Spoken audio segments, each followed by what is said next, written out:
Hi guys, so I'm gonna read Tales to Astonish number 35. So this is the first time, this is the second appearance of Ant-Man, but this is the first time he has a costume. In the other appearance, he didn't have a costume.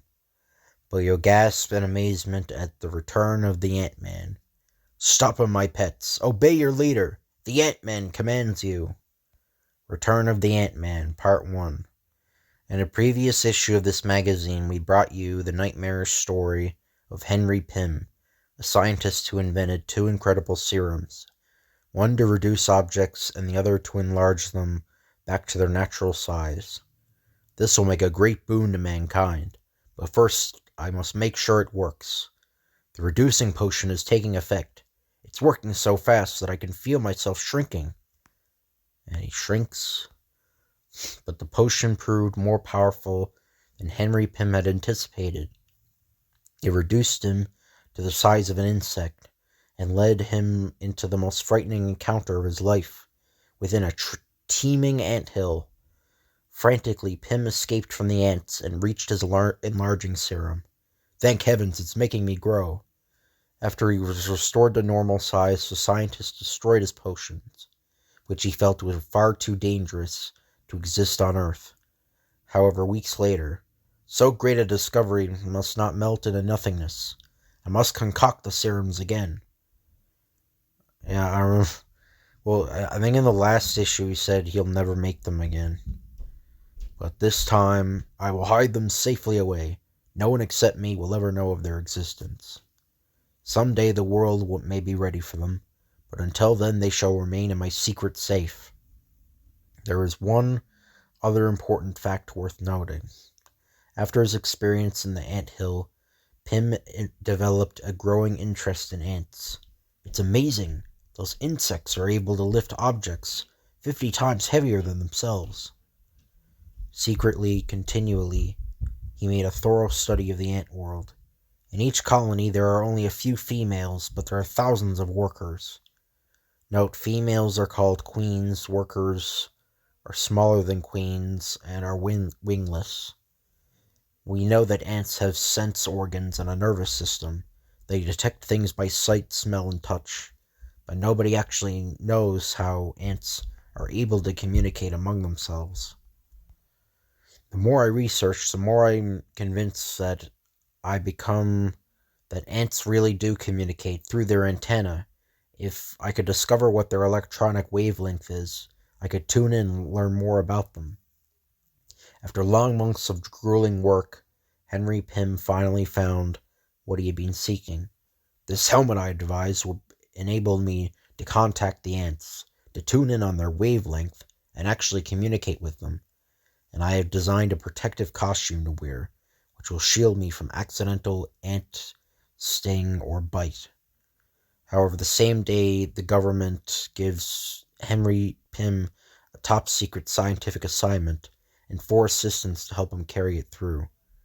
A gas to make people immune to radioactivity. What won't those government boys ask for next? That's a tough one, but if they knew anyone who could do it, you could, Pym.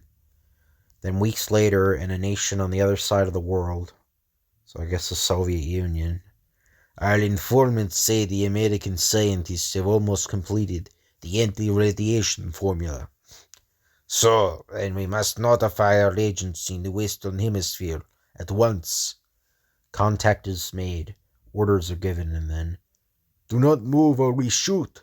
We have disposed of your guards and disconnected your warning alarm. You are our prisoners. I do not see Pym. He must be in his office. There he is. We want the anti-radiation formula.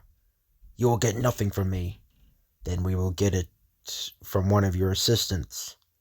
No, each of them only worked on a part of the formula. I am the only one who knows it all, and I shall never tell. Bah, we are wasting time.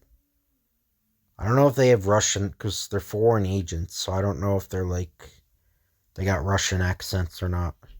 Because if you were a foreign agent, you'd probably try to hide your accent, so I don't know. But we will search the laboratory and find the information ourselves.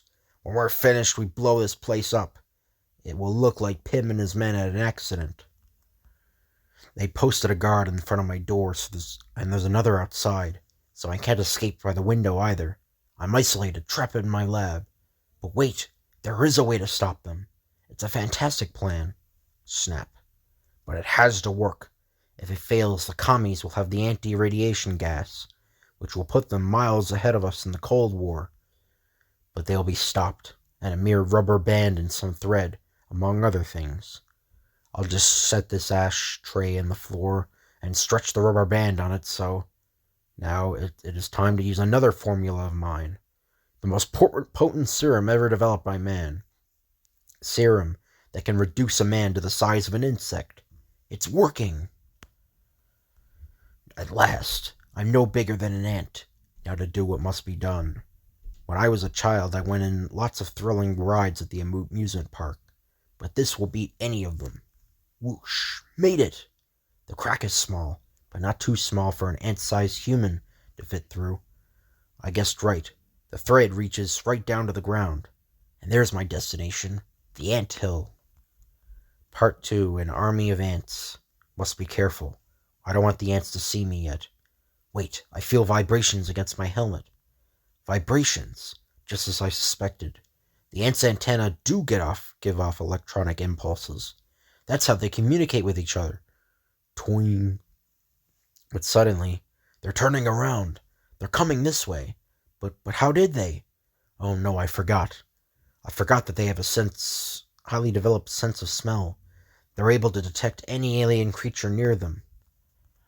They hate intruders. They'll kill me unless I switch on my helmet and give out my own electronic impulses. The cybernetic helmet built for communication between man and insect. Antenna, shell houses, miniaturized electronic equipment. Transmitter sends impulses from wearers on ants' frequency. Decoder, a miniature computer that changes incoming and outgoing signals into intelligible meanings. Receiver open to vibrations from ants' antenna. I got in on full power. It's working. My wavelength is stronger than theirs. They're stopping. They're afraid of me. All of them except him. He's the largest of the worker ants. And he's attacking. No, in ant colonies, large workers do the fighting, food gathering, and exploring. Small workers carry, forage, build, and tend the young. An instant later, the powerful insect strikes. But to his surprise, Henry Pym is able to lift his large adversary into the air and hurl him away with ease. It's incredible, but there's only one possible explanation. When I took the reducing serum this time, it diminished my size, but not my strength. I still have the strength of a full-grown man. Here comes the same worker again. Looks like he's getting set to bite me. Fast as the Ant-Man is, the enraged insect is even faster. Ow! But the colorful costume Henry Pym has designed serves its purpose well. Its closely woven fine steel mesh protects its human skin from the ant's razor-sharp mandibles, and then... No! Note, the Ant-Man's costume is made of steel mesh consisting of unstable molecules. So, same thing that Mr. Fantastic uses in the Fantastic Four uniforms, which stretch and contract as his own body does. One judo blow will take to stop him. Again, another judo. Jesus. Every comic Stan Lee wrote, it's like everybody knows judo. Next, I have to find a way to get the rest of these ants out of here and into my laboratory. I'll turn up my electronic impulses again. I must concentrate hard. My thoughts must be clearly transmitted to this midget army. It's working. They're crawling out of all the chambers. But no sooner does Henry Pym exit from the ant hill. A beetle. From down here, he's the size of a dinosaur. He's being attracted by my colorful costume. Using his full-size strength, which he has retained, the tiny human is able to dig a deep hole in mere seconds. With himself as bait, the Ant-Man lures his foe near the hole where... He's attacking, but I've maneuvered him so that the sunlight is glaring in his eyes. Now to duck at the right second. I beat him. Now I'll just fill up the hole, and by this time, The beetle can dig his way out. I'll be long gone. Continuing with his fantastic plan, Henry Pym mounts one of the largest worker ants. Steady, do not be afraid. I shall not hurt you. Climb up the wall. For me it is much too steep to scale, but you can do it easily. Heed me, the rest of you. Follow us. My assistants are still helplessly tied up. We have almost gathered all the notes about the anti-radiation gas.